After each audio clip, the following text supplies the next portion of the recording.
Inch वरसाद वरस्यो छे तो रामोलमां 4 इंच, मणिनगरमां 3 इंच, मक्तमपुरा अने वासणामां 2.5 इंच जेटलो वरसाद वरस्यो छे। सरखेज पालड़ीमां 2-2 इंच वरसाद वरस्यो छे। ओढव, विराटनगर, जोधपुरमां 1.5 इंच वरसाद वरस्यो छे। तो अमदावादमां पण जળબંબાકારની સ્થિતિ સર્જાઈ છે। ઠેર ઠેર પાણી ભરાયા છે। અનેક જગ્યાએ પાણી ભરાયાના દ્રશ્યો સામે આવ્યા છે। તો અમદાવાદમાં પણ અવિરત વરસાદ વરસી રહ્યો છે। અમદાવાદ શહેરમાં સરેરાશ 1.5 इंच જેટલો વરસાદ વટવામાં સૌથી વધુ 4.5 इंच વરસાદ વરસ્યો છે। તો રામોલમાં 4 इंच વરસાદ વરસ્યો, મણિનગરમાં 3 इंच વરસાદ વરસ્યો, મક્તમપુરા અને વાસણામાં 2.5 इंच જેટલો વરસાદ વરસ્યો।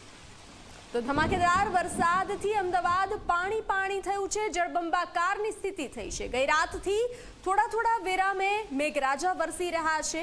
અમદાવાદના અલગ અલગ વિસ્તારોમાં પાણી ભરાયા છે। અમદાવાદના પૂર્વ વિસ્તારો પાણીમાં ગરકાવ થયા છે, જ્યારે પશ્ચિમ અમદાવાદના વિસ્તારો પર પાણી ભરાયા છે। કોર્પોરેશનની પ્રી મોન્સૂન કામગીરી પાણીમાં ધોવાઈ હોય તેવા દ્રશ્યો સામે આવ્યા છે।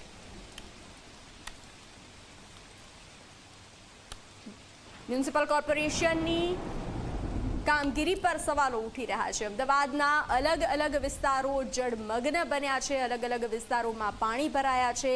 અમદાવાદ પાણી થયું છે। ગત રાતથી મેઘરાજા વરસી રહ્યા છે।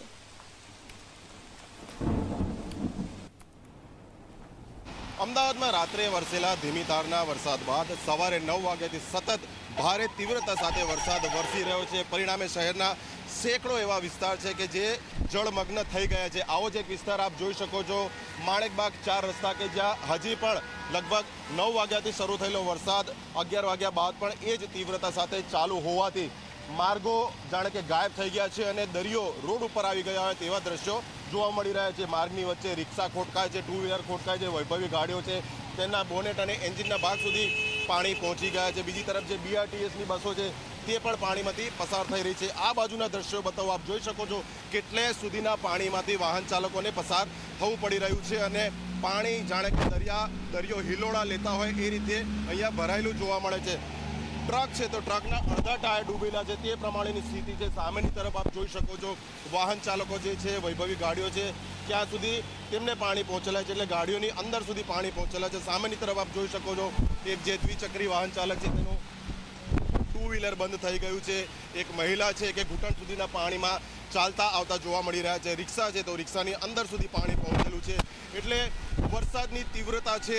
મ્યુનિસિપલ કોર્પોરેશનનો સ્ટાફ પણ છે કે જે આ ભરાયેલા પાણીનો નિકાલ થાય તે માટે મેઇન હોલની પાસે તેનું જે મેઇન હોલ ડોર છે તે ખોલીને ઊભું છે, જેથી કરીને પાણી નીકળે। એટલે એવું પણ નથી કે કોર્પોરેશન પ્રયત્ન નથી કરી રહ્યું, પરંતુ વરસાદની તીવ્રતા એટલી છે, પરિણામે હાલમાં શહેરના મોટાભાગના વિસ્તારોમાં આ સ્થિતિ જોવા મળી રહી છે।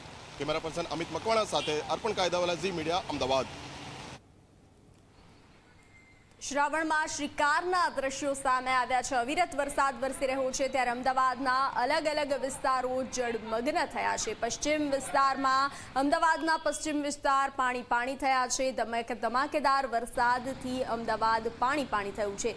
ગત રાતથી મેઘરાજા વરસી રહ્યા છે। થોડા વેરામે વરસાદ વરસી રહ્યો છે।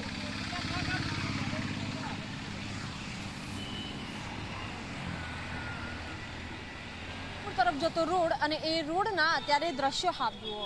હાલ તો હજી વરસાદની શરૂઆત જેવી રીતના આગાહી કરી છે હવામાન વિભાગે એ મુજબ થઈ નથી, એની પહેલાં જ શહેર જળબંબાકાર સ્થિતિમાં ફેરવાઈ ગયું હોય। આખા જે રસ્તા છે એ જાણે બેટમાં ફેરવાઈ ગયું હોય તે પ્રકારના દ્રશ્યો જોવા મળી રહ્યા છે। વાહન ચાલકો આ પાણીમાંથી પસાર થવા મજબૂર છે, પરંતુ જે અમદાવાદ મહાનગરપાલિકાના અધિકારીઓ હોવા જોઈએ એ લોકો કે જેઓ વોટ લઈને ગયા છે એમાંથી કોઈ જ અત્યારે અહીં નથી દેખાઈ રહ્યું। આ સાથે જ પ્રી મોન્સૂન કામગીરીના ઘણા બધા દાવાઓ કરવામાં આવે છે। કરોડોના કરોડો ખર્ચ થઈ જાય છે, પરંતુ 15 મિનિટ પડેલા જે વરસાદ છે, અડધો કલાક પડેલો જે વરસાદ છે, એમાં જળબંબાકારની સ્થિતિ થઈ રહી છે। લોકો સાથે વાતચીત પણ કરીશું, એમને પૂછીશું કે કયા પ્રકારની પરિસ્થિતિ છે। અચ્છા, આપ એક્ટિવા સાથે ઊભા છો, શું કારણ છે? અત્યારે ટ્યુશનમાં બેબીને મૂકવા આવ્યું, પાણી રસ્તા આવવામાં બી બહુ પ્રોબ્લેમ પડે, ગરનાળામાં બી પાણી પડી જાય। સરકારના જે બી ફાયદા એ પોકળ સાબિત થાય છે। વરસાદમાં હેરાન થઈ ગઈ છે। મારા બેબીને અહીંયા ટ્યુશનમાં મૂકવા આવ્યો, માંડ અહીંયા આવ્યો, ગાડી બી એક્ટિવા બી બંધ થઈ જાય છે। અચ્છા, તમને તમને લાગે છે કે ચોમાસા પહેલા કોઈ કામગીરી અમદાવાદ મહાનગરપાલિકાએ કરી હોય? ખાલી વાતો જ કરે છે બેન, ઇલેક્શન આવે એટલે વોટ લેવા જ આવે, બાકી તો કામમાં તો કોઈ શક્યતા નથી, કામ થતા નથી. જે પ્રજાને તકલીફ પડે એ જોતા જ નથી, આવીને ખાલી આશ્વાસન આપીને જતા રહે છે.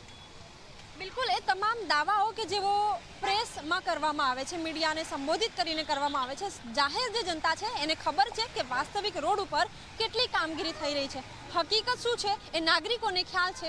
કોઈ ફાયદો નથી આ મોટી મોટી જાહેરાતો કરીને, કારણ કે આ જાહેરાતો બાદ પણ અમદાવાદના તમામ નાગરિકો, આ એ નાગરિકો છે કે જેઓ અમદાવાદ મહાનગરપાલિકાને ટેક્સ ચૂકવે છે, એમની પરિસ્થિતિ શું થઈ રહી છે આપ અંદાજ લગાવી શકો છો. ઇજનેર અધિકારીઓ કે જેમણે એન્જિનિયરિંગ કર્યું છે, શહેરને એક સારી ડિઝાઇન, એક માળખાકીય સુવિધા આપવાની જેમની જવાબદારીઓ છે, એ જવાબદારીઓ ક્યાં છે એ અહીં પાણીમાં જાણે ધોવાઈ ગઈ હોય તે પ્રકારની સ્થિતિ જોવા મળી રહી છે. જે દાવાઓ કરવામાં આવ્યા હતા એ તમામ ઉપર પાણી ફેરવાઈ ગયું છે અને અત્યારે અમદાવાદ શહેર જળબંબાકારમાં ફેરવાઈ ગયું છે. કેમેરામેન શૈલેષ બગડા સાથે સપના શર્મા, ઝી 24 કલાક, અમદાવાદ. તો અમદાવાદમાં જળબંબાકારની સ્થિતિ નિર્માણ પામી છે. લોકો પારાવાર મુશ્કેલીનો સામનો કરતા નજરે પડી રહ્યા છે. કમર સુધીના, ઘૂંટણ સુધીના પાણી ભરાઈ રહ્યા છે. લોકોના વાહનોને નુકસાન પહોંચી રહ્યું છે. ત્યારે અમદાવાદ મ્યુનિસિપલ કોર્પોરેશનની કામગીરી, પ્રી મોન્સૂન કામગીરી પર સવાલો ઉઠી રહ્યા છે. ધમાકેદાર ધોધમાર વરસાદ અમદાવાદમાં ગઈકાલ રાતથી પડી રહ્યો છે. પ્રી મોન્સૂન પ્લાન પાણીમાં ગરકાવ થયો હોય તેવા દ્રશ્યો અમદાવાદમાં જોવા મળ્યા છે. અલગ અલગ વિસ્તારમાં પાણી ભરાયું છે. પાણી ભરાતા પારાવાર મુશ્કેલી ભોગવવા લોકો મજબૂર બન્યા છે. પૂરું અમદાવાદ હાલ પાણી થયું છે. ધમાકેદાર વરસાદ, રાજ્યમાં સિસ્ટમ સક્રિય છે. 3 સિસ્ટમને લઈ અવિરત વરસાદ, ભારે વરસાદની સંભાવનાઓ રાજ્યમાં વ્યક્ત કરવામાં આવી છે. તો અલગ અલગ જિલ્લાઓમાં અવિરત વરસાદ વરસી રહ્યો છે. ત્યારે અમદાવાદની સ્થિતિ પણ આવી જ છે. પાણી ભરાતા હાલાકીના દ્રશ્યો છે. અવિરત વરસાદ મેઘરાજા ધડબડાટી બોલાવી રહ્યા છે. તો બીજી તરફ લોકો પારાવાર મુશ્કેલી ભોગવતા નજરે પડી રહ્યા છે. લોકોના વાહન ખોટવાઈ રહ્યા છે. લોકોને નુકસાન પહોંચી રહ્યું છે. ઘૂંટણસમા, કેળસમા પાણીમાંથી પસાર થવા લોકો મજબૂર બન્યા છે. અમદાવાદના અલગ અલગ વિસ્તારો જે જળમગ્ન થયા છે. અમદાવાદના પૂર્વ વિસ્તારો પાણીમાં ગરકાવ થયા છે. તો પશ્ચિમ અમદાવાદમાં પણ આવી જ સ્થિતિ નિર્માણ પામી છે. જળબંબાકારની સ્થિતિ નિર્માણ પામી છે. ધમાકેદાર વરસાદથી અમદાવાદ પાણી થયું છે.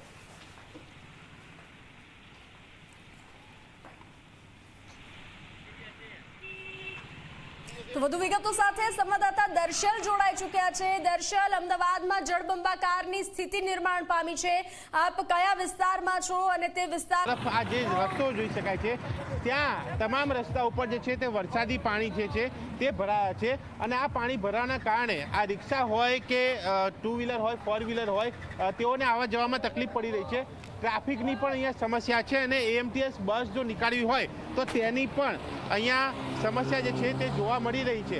શારદાબેન જે હોસ્પિટલ કહેવાય છે તેની આસપાસ પણ આ જ પ્રકારે પાણી ભરાયેલા છે. અને મેઇન રોડ ઉપર પાણી ભરાતા, મેઇન બજારમાં પાણી ભરાતા અહીંયા વેપારીઓને, સ્થાનિકોને, વાહન ચાલકોને તમામને હાલાકી પડી રહી છે. અને અત્યારે હાલમાં એક માતાજીના પ્રસંગ પણ ચાલી રહ્યા છે જ્યાં લોકો મૂર્તિ લેવા જે આવે છે તેમને પણ હાલાકી પડી રહી છે. અને આ ચાલીના દ્રશ્ય, આ કાંતિલાલ ગોકળદાસની ચાલી, એ ચાલીની અંદર જોઈ શકાય છે પેલા બેન ઊભા છે. ઢીચણસમાં પાણી જે છે તે અહીંયા ભરાયા છે. અને ન માત્ર એક ચાલી, અલગ અલગ ચાલીઓ, અલગ અલગ જગ્યા ઉપર આ વરસાદી પાણી ભરાવાની પરિસ્થિતિ છે. અને ત્યાં લોકોને જે છે તે હાલાકી પડી રહી છે. બેન, તમે અહીંયા વિસ્તારના છો, કેટલા વર્ષોથી આ પરિસ્થિતિ અહીંયા આવી છે? આ 10-15 વર્ષથી છે.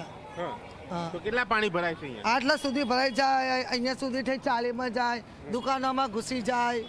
એટલે વધારે વરસાદ પડે તો કે ઓછા વરસાદમાં પણ? ના, વધારે વરસાદ પડે તો જ. ના, આટલા ઓછા વરસાદમાં આટલું જ રહે. કેટલા કલાકમાં પાણી, કેટલા કલાકો સુધી? 2 વાગે વરસાદ પડે તો સવારે ખાલી થઈ ગયો. ના, બાદ તારા પડ્યો ને તો તારા ભરાઈ ગયું. એટલે રાત્રે જે વરસાદ પડ્યો એ પાણી હજુ પણ ભરાયેલા છે. અને સીધી રીતે આ પાણી એ જ બતાવે છે કે કોર્પોરેશનની કામગીરી જે હોવી જોઈએ તે નથી. જે પ્રી મોન્સૂન પ્લાનની કામગીરી જે દેખાવી જોઈએ તે નથી દેખાઈ રહી. આ પ્લાન આખો ધોવાઈ ચૂક્યો છે. અને સામે જે આવતા વ્હીકલો જોઈ શકાય છે, 4 વ્હીલર જે પ્રકારે આવી રહી છે તેના ટાયરો પણ અહીંયા ડૂબી જાય તે પ્રકારની પરિસ્થિતિ. ટુ વ્હીલરોના ચાલકો તો યુટર્ન મારી રહે છે, આવતા વિચાર કરે છે, કારણ કે વાહન ફસાય તો એનો ખર્ચો અલગ આવે અને હાલાકી પડે એ અલગ બાબત. એટલે આ પરિસ્થિતિ છે આ સરસપુર વિસ્તારની, અને અલગ અલગ વિસ્તારોમાં પણ આ સમસ્યા છે જ્યાં લોકો પરેશાન છે, હાલાકી ભોગવી રહ્યા છે અને આ વર્ષો જૂની સમસ્યામાંથી મુક્તિ ઈચ્છી રહ્યા છે.